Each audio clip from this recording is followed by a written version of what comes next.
Hello there and welcome to another edition of The Aviator. I am Omonike Odi. Today's edition is a special. Recently, the Accident Investigation Bureau, AIB, released its preliminary report on the Dana 0992 crash of June 2012. Increasingly, the safety of the Nigerian airspace is being called to question. And despite continued assurances from the relevant authorities, quite a number of people have remained skeptical. We at the Aviator therefore decided to find out just how safe our airspace is. In this special edition, we speak with the Director General of the National Airspace Management Agency, NAMA, operators at all levels of airspace management, and key industry players. But first, the news update.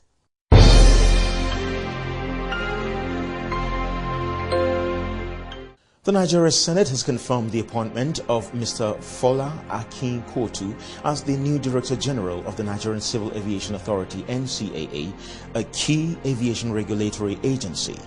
The confirmation came after more than 3 months since he was appointed by President Goodluck Jonathan. Mr. Akinkotu, until his appointment, was the Rector, International Aviation College in Ilorin.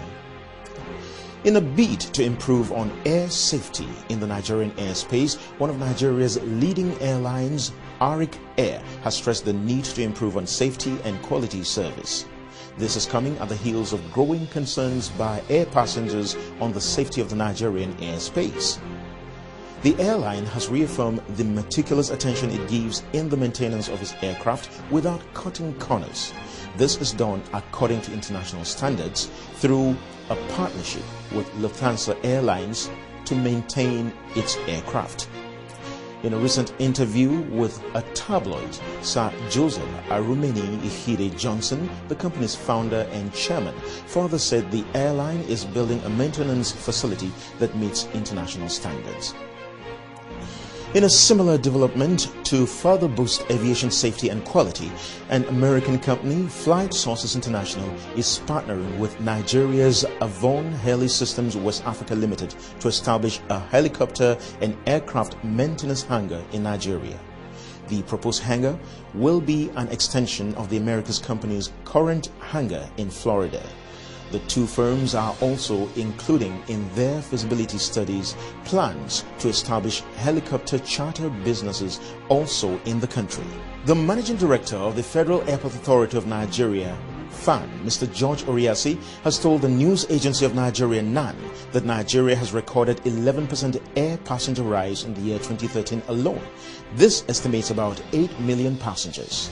The MD said that the Nigerian aviation industry has been one of the few in the world recording a double-digit growth track for 4 consecutive years, except for the 2012 derail due to the Dana air crash experience. The double-digit growth, he said, is attributed to the remodeling works going on in the country, noting that there were indications that the investment made in the aviation sector were yielding results. The Nigerian Airspace Management Agency, NAMA, has commenced the migration from procedural air traffic control to aerial radar control. The Managing Director of NAMA, Mr. Nnamdi Udo, said in a press briefing in Lagos that the new aerial control has stations in Lagos and Kano states.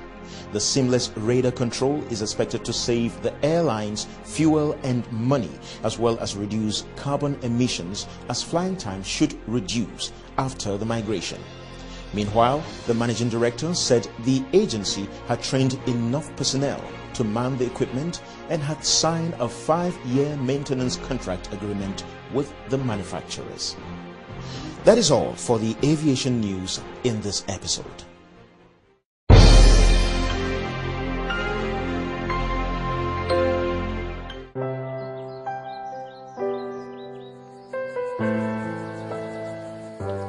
We all have dreams of the very best for our children. We strive to bequeath to them a better future. But how can we if they are not safe?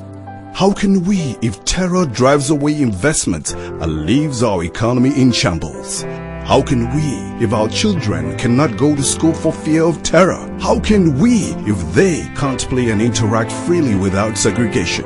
The future of our country and our children is under threat, and we need to do something urgently.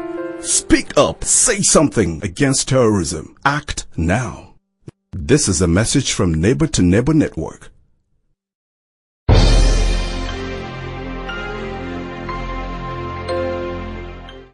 Welcome back. In our special on the safety of the Nigerian airspace, our senior editor, Gyang Ruang Pam, has put together this report.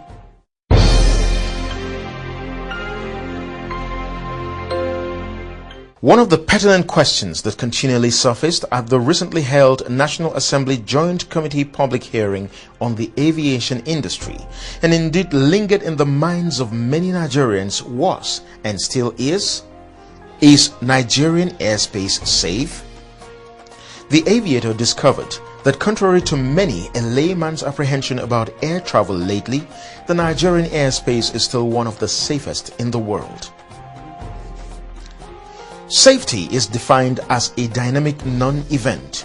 Safety in the context of aviation is defined as the management of risks of personal harm or damage to property to an acceptable level through a process of hazard identification, risk management, remedial action planning, and continuous improvement.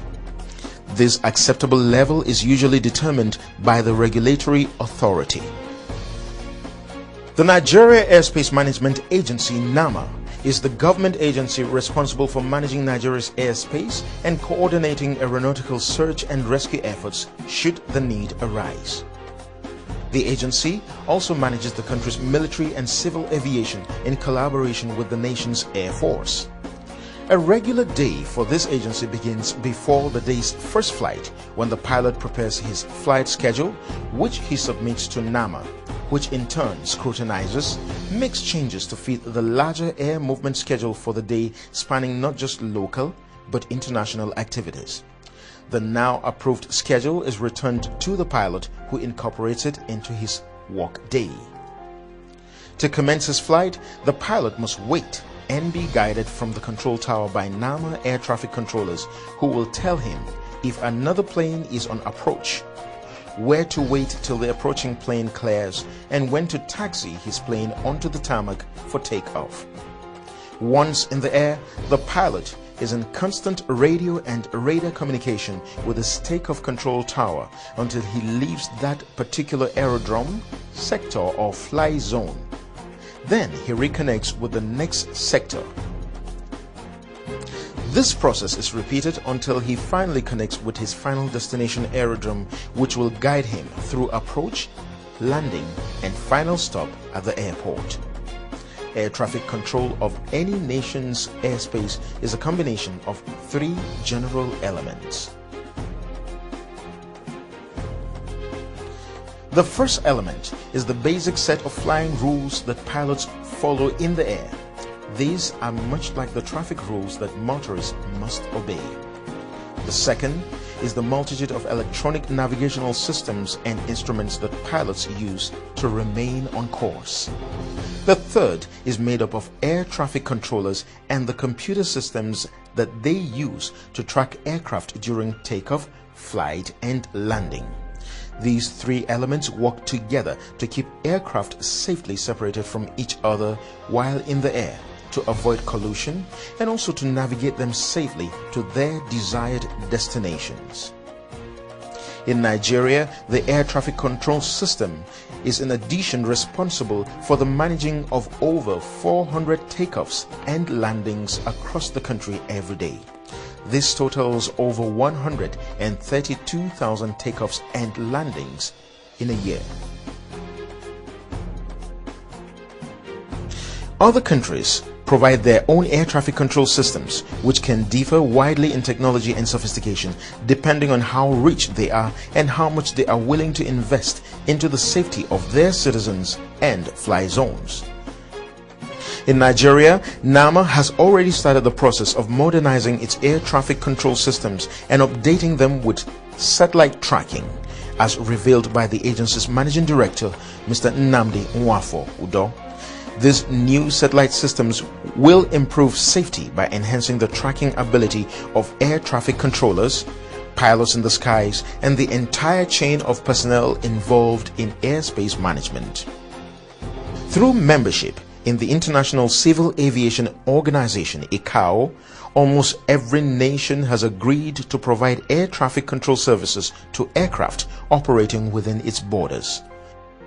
ICAO standards include the use of English language as a common language, as well as the use of VOR, Very High Omnidirectional Radar, and satellite systems as primary navigational tools.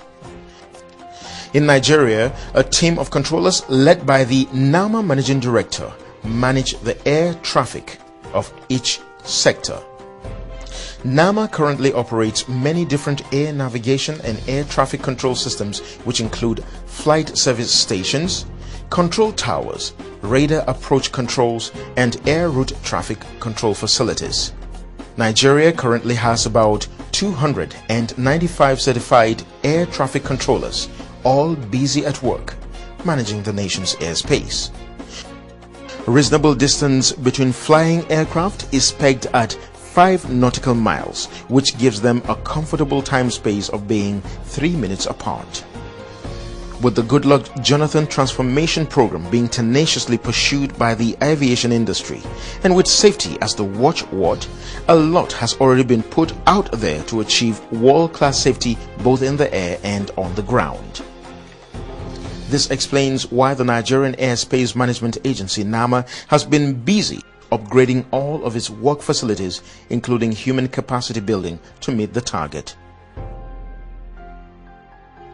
Total radar coverage. Every part of this airspace is covered by radar from 9 different sites, giving 250 nautical miles radius. And we have them in 9 sites in the country. In Lagos, Port Harcourt, Abuja, Numan, Maiduguri, Kano, Ilorin, Abuja, and Alata-Mafara. So the entire airspace is covered. We have 2 specific radar here. One is PSR, which is primary surveillance radar. The second one is monopause secondary surveillance radar. They perform 2 functions. The primary radar does not depend on the cooperation with the pilot or with the equipment transported inside the aircraft. It operates on echo principle. You send your pulses into the air, it will hit the aircraft and return. The second equipment, it has to depend on the transponder inside the aircraft. This must be on and serviceable. The primary radar gives you some information. One of the information is azimuth position. The second one is range. We have weather information. It's not a weather radar. It will only give you weather information within the airspace, so that the controller will not veto an aircraft into the weather. Another information it gives is that it will give the position of an aircraft which does not call the controller. We operate 24/7. At any given time, you can pick an aircraft. And the range of this primary, the primary over there, has to do with 15 nautical miles. The secondary radar, which is MSSR, which is here, will give you the coverage of 250 nautical miles. That is why we can view an aircraft beyond the area. The coverage is so much that any aircraft that is flying, even within that range, you get it at any given time. The radar is very important in airspace. Once a pilot knows that it's under coverage, radar coverage, he will be happy. Like we used to have before, we don't have this radar. They will control the aircraft with the information the pilot gives to them. But this one, you are seeing the aircraft. You are seeing the speed. You are seeing the altitude. You are seeing the range. You are seeing the bearing is taking. The route is taken to the next station.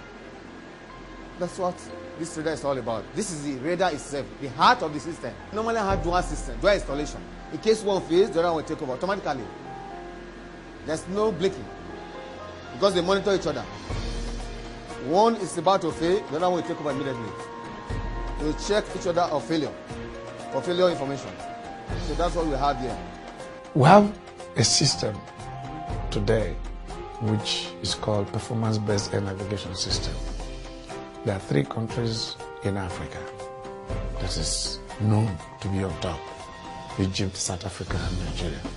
And out of 62 countries in Africa, only 8 went through the Category 1 oversight function of America and passed. What else can a country do to assure its people than to be amongst the best? So we're among the best.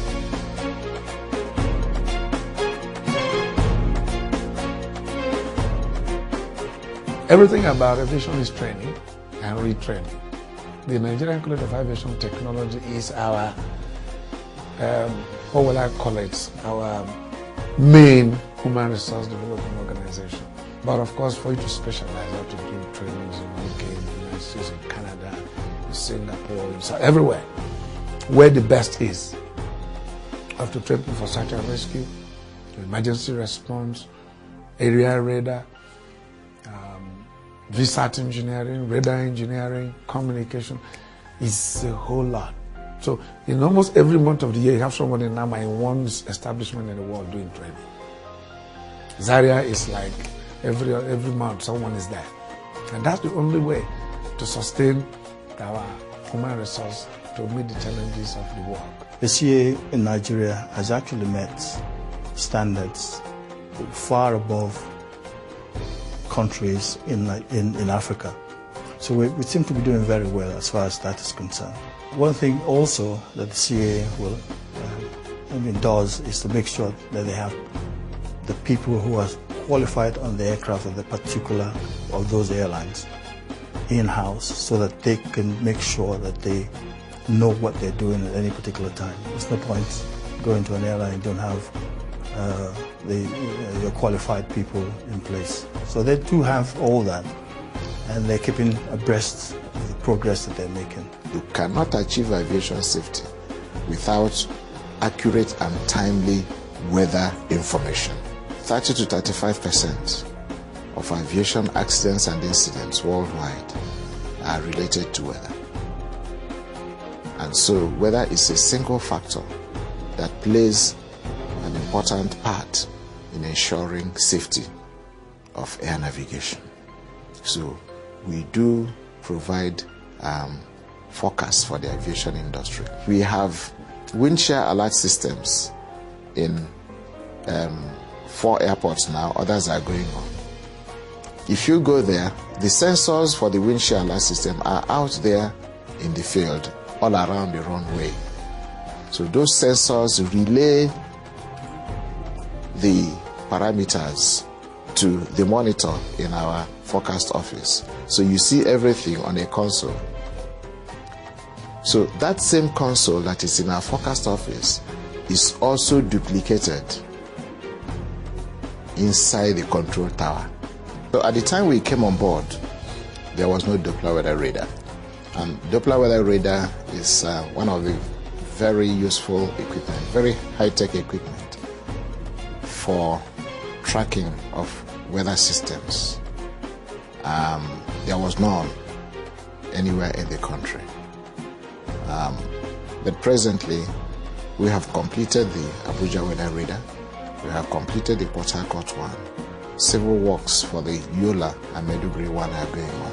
After those 2 sites, we move to Lagos and Kano. But all the equipment for all the 6 locations are presently with us in the country. We have taken delivery of them. So what is going on is the civil works and the installation. Nigerian airspace is safe, guaranteed by the technology we have, by the workforce we have, by the vision of sustaining that robust technology that is supposed to provide air safety. In the coming months, Nigerians and indeed the rest of the world will wake up to a top-class airspace management agency that will not only be exemplary, but will have the capacity and the will to accommodate and simultaneously manage aviation resources of not just Nigeria, but neighboring countries in Africa and Asia.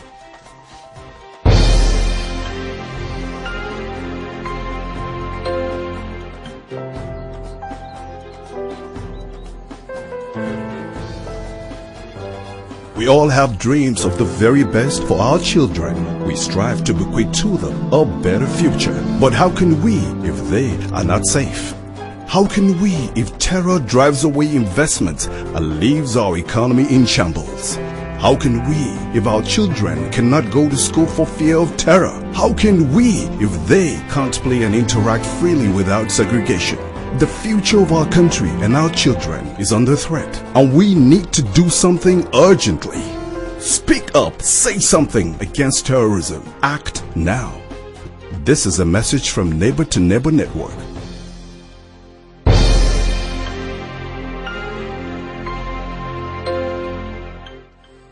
I don't know about you, but this report does reassure me of the safety of our airspace and gives me confidence to continue to fly in Nigeria with pride. Well, that's it for our program this week.